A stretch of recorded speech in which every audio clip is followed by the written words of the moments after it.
প্রিয় দর্শক বন্ধু, আমি এখন যে পথ ধরে হেঁটে চলেছি ৩,২০০ মিটার উচ্চতায় অবস্থিত মানাগ্রামের পথে। এর পরেই কিন্তু তিব্বত।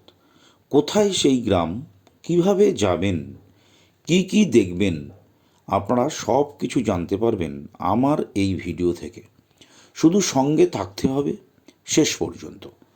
আমার আগের ভিডিওতে আপনাদের দেখিয়েছিলাম ভগবান শ্রী গণেশের অভিশাপে সরস্বতী নদীর শান্ত স্বভাবে পাতাল প্রবেশ। এবার নিয়ে এলাম পঞ্চপাণ্ডবদের অন্তিম যাত্রা স্বর্গের সিঁড়ি। তবে এবার আসা যাক পৌরাণিক স্বল্প কিছু কথা।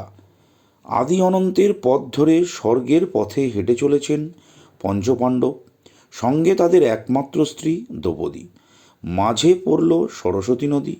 একে একে নদী পার করলেন পঞ্চপাণ্ডব, কিন্তু দ্রৌপদী আটকে গেলেন। আজ আমি সেই রাস্তা দিয়ে চলেছি যে রাস্তা দিয়ে পঞ্চপাণ্ডবরা হেঁটে গিয়েছিলেন মহানির্বাণের পথে।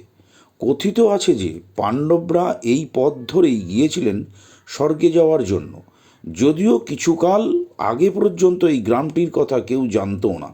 এই গ্রামটি প্রাকৃতিক সৌন্দর্যের জন্য বিখ্যাত। এই গ্রামের রন্তাপা বর্ণের মানুষের বসবাস। আর আমি এখন এগিয়ে চলেছি ভীমপুলের দিকে। এই যে দেখছেন, এটাই হলো সেই পাথর যেটা কিনা ভীম এই পাহাড় থেকে অন্য পাহাড়ের সাথে জুড়ে দিয়ে সরস্বতী নদী পারাপার করিয়েছিলেন তাদের সবাইকে, অর্থাৎ কিনা পঞ্চপাণ্ডব আর দ্রৌপদী। তখন থেকেই এই পাথরের নাম হলো ভীমপুল। আর এটা যেহেতু সরস্বতী নদীর উৎসস্থল, তাই এখান থেকে আপনাদের দেখাচ্ছি, আমি নিয়ে যাচ্ছি। আস্তে আস্তে আমরা এগিয়ে চলেছি। এই যে দেখতে পাচ্ছেন সরস্বতী মায়ের মন্দির, এই মন্দিরেই মায়ের প্রকৃতি মূর্তি রাখা আছে। তো এই সরস্বতী নদী যে কি ভয়ঙ্কর তার রূপ, এই রূপ দেখে তখন দ্রৌপদী পার হতে পারছিলেন না, এখানে মূর্ছা গিয়েছিলেন। যখন ভীম এই পাথর দিয়ে রাস্তা তৈরি করেছিলেন, তার উপরেই দ্রৌপদী এবং পঞ্চপাণ্ডবরা এই পুলের উপর থেকে স্বর্গের সিঁড়ির দিকে এগিয়ে চলেছিলেন।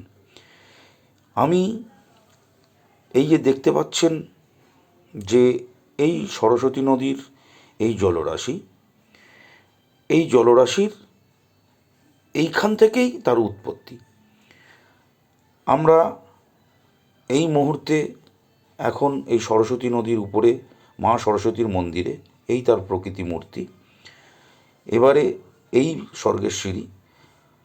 আমি এই ভিডিওতে এই পর্যন্ত। আবার আপনাদের অন্য কোনো ভিডিও নিয়ে আসবো আপনাদের জন্য। সবাই সুস্থ থাকবেন, ভালো থাকবেন। নমস্কার বন্ধু।